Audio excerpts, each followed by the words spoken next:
The Eevee Grove was announced today as our next card pack coming to Pokemon Pocket on Thursday, June 26th. Let's go ahead and dive on into taking a look at all of the preview cards we got in the announcement trailer, including an EX Eevee and all 8 evolutions. EX Eevee is a really simple design that on the surface level stats might appear weak, but I think it's actually quite good. It has 90 HP and it deals 30 damage for 1 energy, which are both solid rates on a basic you're going to be evolving from, with obviously the giant asterisk that if this gets knocked out, your opponent gets to take 2 points because it is an EX. In enter its ability that this is an EX that you can evolve from. And the way you really need to think about the stats on this card is having this higher than typical starting HP for Pokemon you're evolving from, i.e. 90, when a lot of EVs and other Pokemon you're evolving from have 50 or 60, simply means that this EX EV is going to be guaranteed to take most first hits that your opponents are going to be dealing out and live to actually evolve into the other Pokemon that you have. More specifically, this can evolve into any Pokemon that evolves from Eevee, meaning you're going to be evolving this from an EX into a non-EX Pokemon with some frequency depending on which type of EVs you're building around, which seems incredibly strong to have the consistency of a basic that doesn't get easily blown away. Kicking off our evolution review, I'd like to start with Umbreon, my personal favorite. This is a 1-point Pokemon that EX Eevee could be evolving from. 100 HP with Dark Binding, dealing 40 for a single energy, and says the defending Pokemon is basic. It can't attack during your opponent's next turn. So this is like an Oricorio level polarizing effect. It means if you're playing in something like Darkrai Giratina, or in our more recent expansion, the Buzzwole Ultra Beast decks that's entirely composed of basics, your opponent's not going to be able to hit you on the following turn. Now, there is an asterisk here, especially in the Ultra Beast matchup, because if the opponent switches out their active Pokemon, this effect is tied to specifically the Pokemon that you're hitting. So if they swap to something that's on their bench, or if they do the Celesteela Truffle Shuffle and they pull it out and put it back in, they will get to hit you. That being said, this could maybe be the card that finally puts Giratina away, in addition to all the other hate cards that have been piling up around it. Our next 1-point evolution is Espeon, 100 HP again with Energy Crush, dealing 20 damage for each energy attached to all of your opponent's active Pokemon. This seems like it's pretty appealing in the Tapu Lele Psychic Box decks that we've seen be somewhat competitive in Pokemon Pocket in the past. Notably, there's a lot of decks, such as things playing Giratina, that want to charge up Tina in the back while leaving something else up front. And Espeon with Tapu Lele is a pretty solid 1-2 punch. You use Espeon to punish their lead Pokemon while they build up extra energies each turn in the back. And then once Tina or whatever else comes forward, you can go ahead and use Tapu Lele to finish them off. Espeon's also pretty good against things like Stoke Charizard that have been relatively popular in the metagame as well. While Darkrai Giratina hasn't been super popular on the Pokemon Pocket ladder in my anecdotal experience, it has been one of the best performing decks in our community tournaments for the 3rd set in a row, so I'll be interested to see if Espeon could finally push that deck out of one of its crowned positions.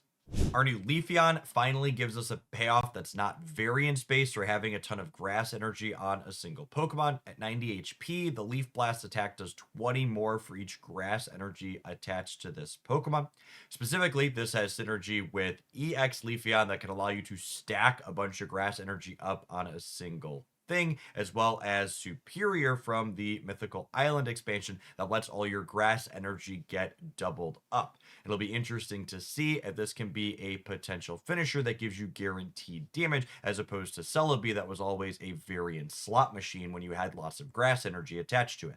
Moving along to our EX evolutions, we have Sylveon EX, 140 HP with a 2 energy Fairy Wind attack that cracks for 70.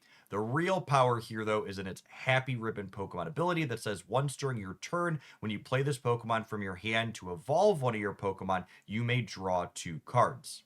Drawing cards in any card game tends to be powerful, and in Pokemon Pocket, it's even more so because the decks in this game are so small. Drawing 2 cards in a 20-card deck is 10% of your starting deck and is going to add an immense amount of consistency to any deck that's playing Sylveon EX.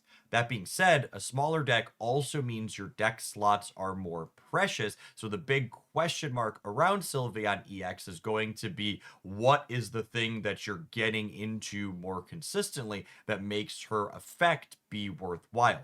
140 HP and 70 damage for 2 is nothing to write home about. And while I'm sure you'll use it occasionally when it's your only option, the big reason to be playing this card, I would wager, is to be drawing into something else you're doing more frequently.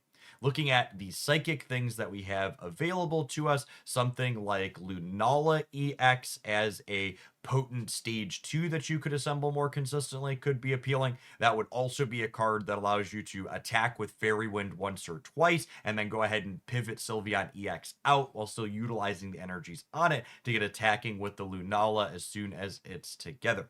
There's also the possibility that it could be worth playing Sylveon EX inside of non-psychic decks, so you could assemble other stage 2s more consistently, or even stage 1s and other things.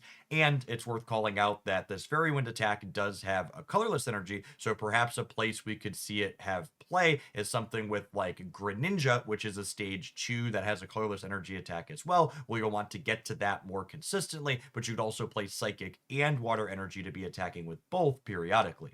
Our second EX evolution is Flareon, 150 HP with a Fire Spin attack that cracks for 130 while discarding 2 Fire Energy to do it. The real interesting dynamic of this card is its Pokemon ability. Yet again, once during your turn, you may attach a Fire Energy from your discard pile to Flareon, but if you do, it takes 20 points of damage. The way cards like this have been used in the past is largely with things like Moltres that accelerates you into attacking with them ASAP, but I'm skeptical that that's going to be the best way to be leveraging Flareon. Specifically, only dealing 130 and needing to discard 2 Fire Energy means you're not getting a ton of damage to be rushing into it, and if you want to be sustaining it, you're going to have to take some 20 pointers to bring energy back once it comes to the front.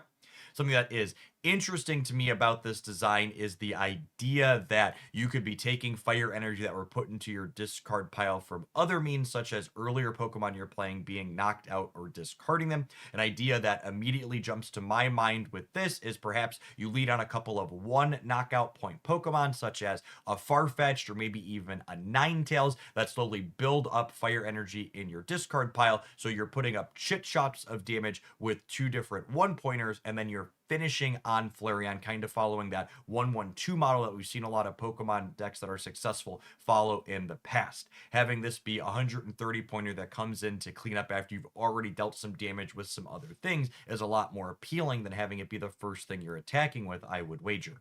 We have some few other single point evolutions as well, starting with Jolteon, 90 HP, who's beginning Bolt Attack, does a base 40 for 1, but it says if this Pokemon evolved this turn, this attack does 20 more damage. Specifically, jumping up and dealing 60 on the first turn is really good into a lot of decks that have basics that are looking to evolve. I mentioned earlier that really common 60 HP breakpoint, so if you have first evolution advantage with this Jolteon, beginning Bolt is going to end a lot of your opponent's Pokemon evolution lines before they can even get started. This could potentially be a really good tool against things that are looking to lean into rare candy. Finally, we have 2 different water evolutions for Glaceon and Vaporeon. Glaceon's 100 HP and does 50 damage for 2 energy to any of your opponent's Pokemon of your choosing. And Vaporeon is 120 HP, but its attack requires 3 energy, only deals 70, and requires you to flip coins to maybe discard some energy from the opponent's active Pokemon. I think Vaporeon's probably a little bit too clunky and expensive to likely be competitive, and Glaceon, while in a different world, I could see it being relevant. Water Pokemon types have really struggled in Pocket in general in the recent expansion, so unless we get some type of heavy hitter that could turn that around, I'm skeptical Glaceon's going to find a home in a playable deck. We had a couple of trainers spoiled in the release video as well. One of them is Eevee Bag, which is a card that lets you choose one of 2 effects. Either during this turn, attacks used by your Pokemon that evolve from Eevee do plus 10 damage, or you heal 20 from each of your Pokemon that evolves from Eevee. This is most notably just an item, not a supporter, so not only does it have an immense amount of flexibility, it's also not using up your supporter slot for the turn. If there's a competitive deck that uses all evolutions, this this is essentially a Giovanni slash potion split card that does not use up your supporter, meaning it's incredibly powerful. Our second trainer is Penny, a supporter card. This is look at a random supporter card that's not Penny from your opponent's deck and shuffle it back in. You then get to use the effect of that card as the effect of this card. Super high variance, and I would wager likely not very good, especially considering how many supporters there are in this game that are specific to individual Pokemon to get their effect going. I'd be very surprised if this one was at all relevant. Finally, as far as non-evolution Pokemon go, we got Swirlix, Milcery, and Alchemy as cards that all kind of work together. So Milcery and Swirlix both have the sweet relay attack that does 10 to start and then does 20 more if you use that attack on the previous turn. And then Alchemy counts the number of sweet relays you used over the course of the entire game and does 40 for each one that you did. This is a kind of a tough one to evaluate. If there's a world where you're able to use sweet relay, say 3 times, suddenly your sweets overload is cracking for 120 points of damage for a single energy. All 3 of these attacks are also purely colorless, so there's the ability to splash these cards in a variety of shells. We talked earlier about Flareon, for example, enjoying having one knockout point, and then finishing on Flareon. And Alchemy could be a card that you consider with the Sweet Relay Pokemon to lead before a Flareon, for example. This is one that I feel like I'm going to have to get my hands on and really play games with before I can make a conclusive decision whether or not it's a gimmick or it could be something genuinely powerful. It wasn't confirmed in the press release or in the announcement video on YouTube how many cards this expansion was going to be. I'll link both of those in the video description down below so you can see for yourself, or just in case that changes after this is published. I would wager, since it's a single booster pack, it's likely just going to be 5 EX Pokemon. However, there's always that Shining Revelry example in the back of my mind where they snuck 9 EXs into a single pack. I'm hoping they're not going to do that to us again. Personally, I'm looking forward to playing with these cards. The deck building around them looks infinitely more dynamic than the incredibly parasitic Ultra Beast deck building that was relatively straightforward we got in our last pack. I'm also a Gen 1, Gen 2 / Eevee enjoyer in general, so getting cards like Umbreon, Espeon, and Sylveon, who are some of my favorite characters in the IP, finally into the game is super fun.